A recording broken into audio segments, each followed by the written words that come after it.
Hello everybody, this is our new lesson. Now we have tried several methods to solve an equation involving one variable, but we haven't tried using numerical methods to solve a system of equations with multiple variables. So let's say if we have two equations with unknowns x and y, we haven't tried that.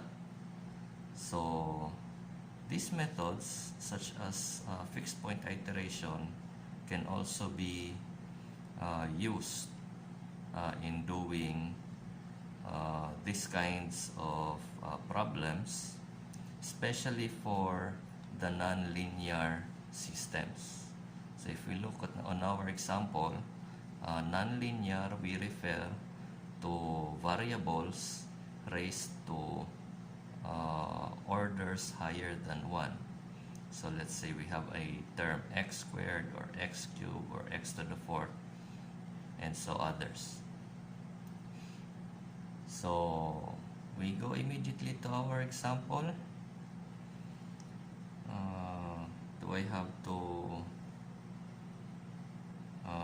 project my voice para ma-inspire mo? Much like my previous borrowed videos from YouTube. No? So let's try kuno kadjot. So example number 1. We determine the roots using exactly 3 iterations. We have the first equation of u of x and y is equal to x squared plus xy minus 10 is equal to 0. While we have another equation b x and y is equal to y plus 3xy squared minus 57 equals 0. Kapoy man. So anyway, balik lang ta. This is the problem. No? Although in your quizzes you get used to it that I give additional conditions for you to have a unique solution. No, for every one of you to have a unique solution. Now be oriented on that. No, I may make you count the letters of your name, and for this time I want you to count the number of your letters of your barangay's name, no? As an initial value for your x, and the number of letters for your city or town's name as initial value for y, no? And then of course you should show also a summary table. So let's begin our solution. Now I'll take my own residence as an example. So I will have 5 letters for my barangay name. So therefore my x sub 1, or maybe you label it as x sub 0, it's up to you, will be equal to 5, while Dipolog is equal to 247, such that my y sub 1 should be equal to 7. Now for our fixed point iteration, you recall that we rearrange our equation such that we have an equation to solve for the new value of our unknown. No? So if we apply that here, our first equation says x squared plus xy minus 10 equals 0. So we rearrange the equation such that we will have an xi plus 1. Xi plus 1 will be equal to negative xy plus 10.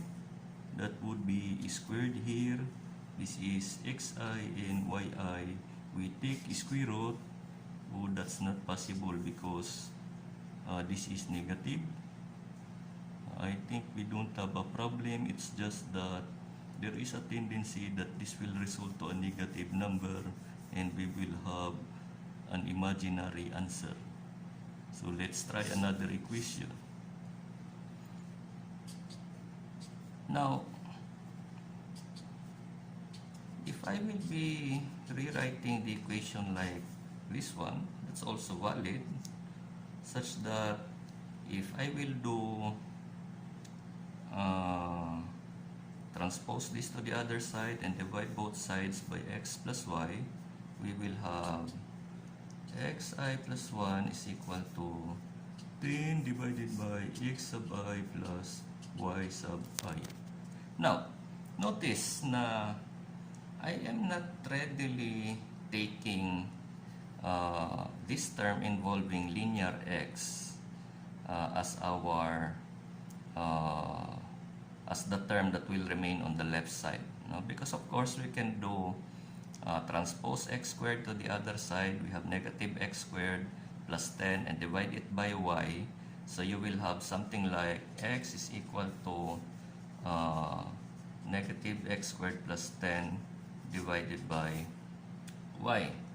Now, if you notice, no, in our previous quiz solution, I've shown you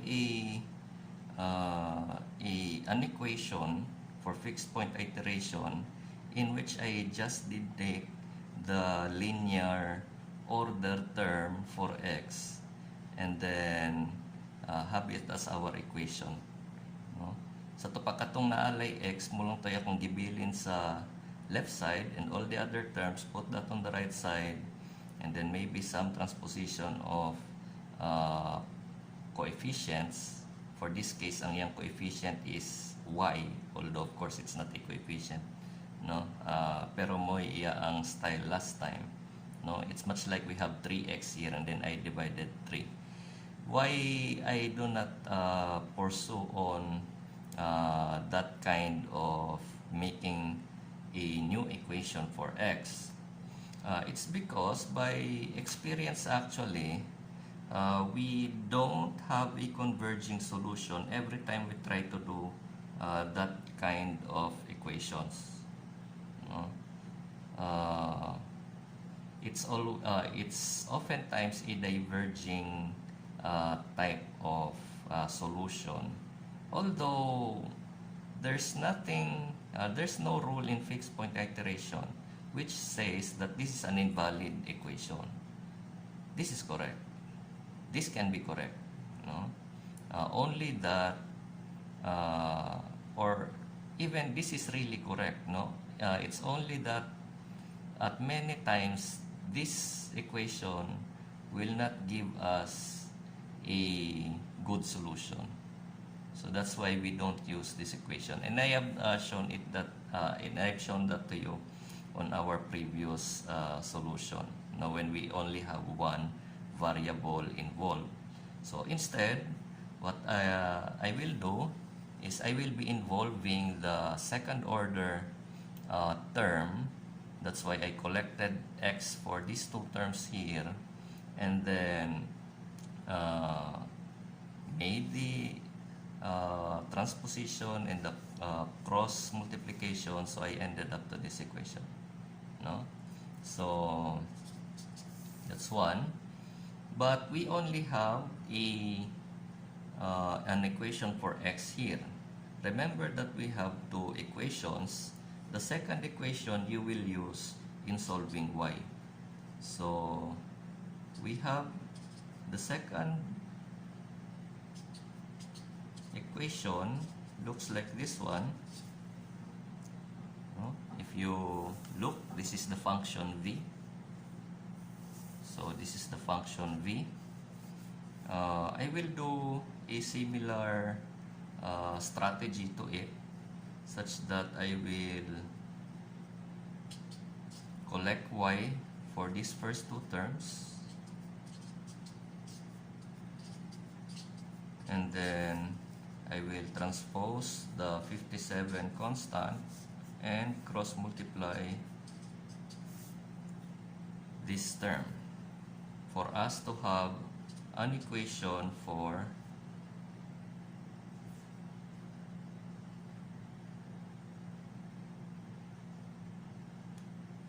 y. But I think na ako nilimtan. This must be xy. No, sorry for that. No. So y, because y times y should be y squared. Okay, so we now have these two equations. We estimate the next x using this equation. We estimate the next y using this second equation. So we now go to our first iteration. First iteration, our x sub 1 is equal to 5 as we counted, and y sub 1 is equal to 7 as we also counted. So our x sub 2 should be equal to 10 divided by 5 plus 7. So comparing that, our x sub I plus 1, that's x sub 2, equals 10 divided by x sub 1 plus y sub 1. So x sub 2 must be now equal to 10 divided by 12, that's 0.83. And then for y, we will have 57 divided by 1 plus 3 times x times y. So we use our calculator. 57 divided by 1 plus 3 times 5 times 7, that will give us 0.54. And then we just repeat the iteration. For iteration number 2, so our x sub 3 should be equal to x sub 2, or 10 divided by x sub 2 plus y sub 2. So that would be our equation comparing. So para lang you won't get lost. Then we use again our calculator. We will have a value for x sub 3.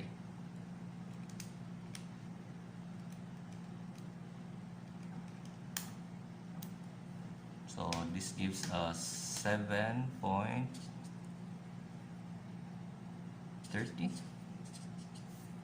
And then we also calculate for y sub 3 is 57 over 1 plus 3 times x is 0.83, y is 0.54. This gives us y equals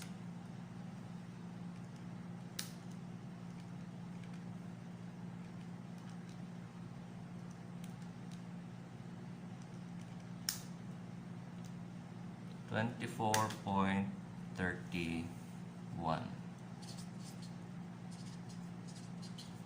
And then we do the third iteration.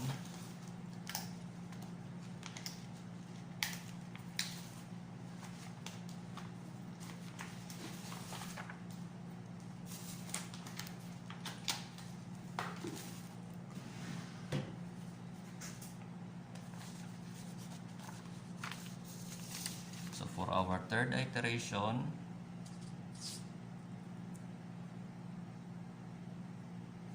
our fourth estimate for x, we still use our equation 10 divided by x plus y. So the previous x and then the previous y. So we have x sub 4 is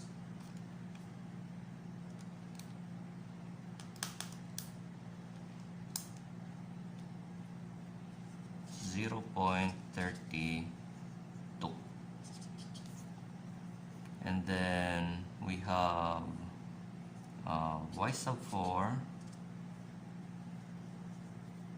This is actually our answer because we are just told to do exactly 3 iterations.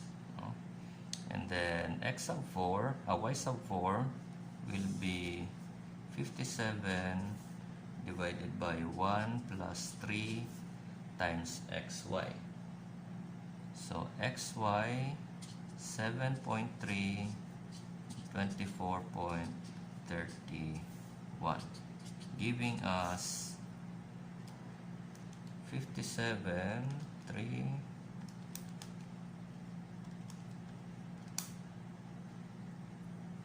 0.11.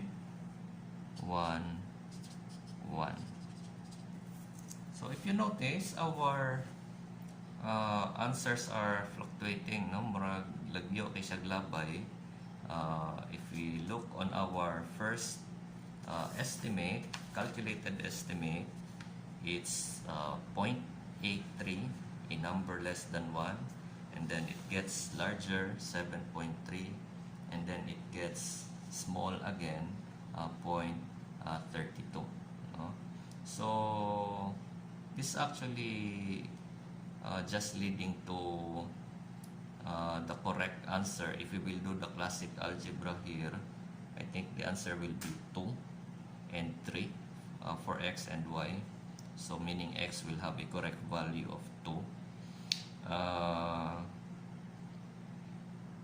This is just leading because the tendency here, if we will continue on more iterations, this 7 will go more likely smaller and smaller until it gets nearer than 2. And then same with y. So we have an initial of 0.5, and then it gets very large, and then it gets small again. Tendency again is for this 24 to go smaller and smaller until it reaches 3. So I will not anymore do iterations. What I'm just trying to point out is the process is like this. For you to have more accurate answers, you might need maybe additional 5 iterations to get the 2 that I'm saying or the 3 that I'm saying, no? So anyway, the problem says na we just do exactly 3 iterations, but you forget that one or the techniques for us to appreciate that we have a very good estimate is that if our answers are not almost changing at all. No, what I mean is maybe you will have an answer of, for iteration maybe number 10, you will have an x is equal to 2.01, and then to something like that. And then on your next iteration, you will have again 0, 1, 1, and then maybe something like, and then on your next iteration, you will have an x equal to maybe something like that. So upon reaching this condition, you can say that your answer is already precise up to 3 digits after the decimal point. So that's one way of saying that you will have already to stop doing more iterations, no? And then of course the second way, the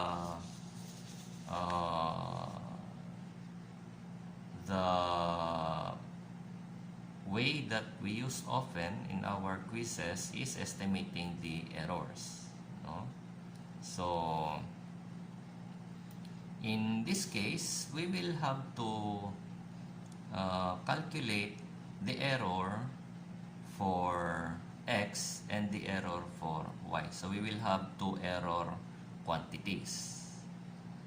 Maybe these error quantities can be averaged, or maybe it can be said in the problem that you stop doing iterations if both will have an error of the largest is maybe it says 2%. No? So sa ato pa dapat ang error nimo sa x mas gamay gyud sa 2, and then ang error nimo sa y is mas gamay sa 2. You just continue iterating and iterating until you reach that condition. Or it can be said that you must have an absolute relative error of at least 2%. So what will you do is you should be averaging the two errors until you come to such a value. Okay? So anyway, we haven't done yet a summary table. So we've done 3 iterations. So we have I for our iteration, and then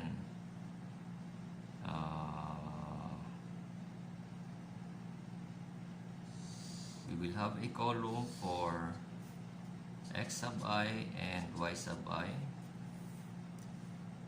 Then we what should we include? No? A column, of course, for x sub I plus 1 and y sub I plus 1. No?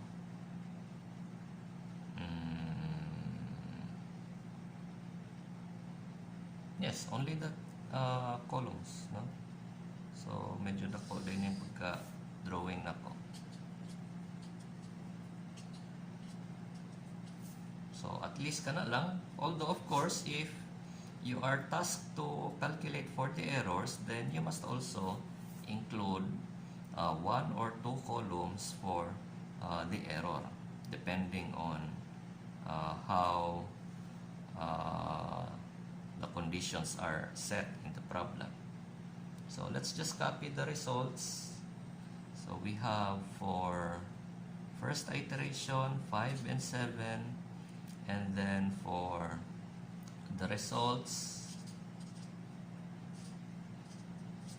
and then that becomes your second iteration, initial values. Then we calculate, we had these results, and then that results becomes our initial for the next iteration, and we had these results. That's it. So for more questions, you please subscribe.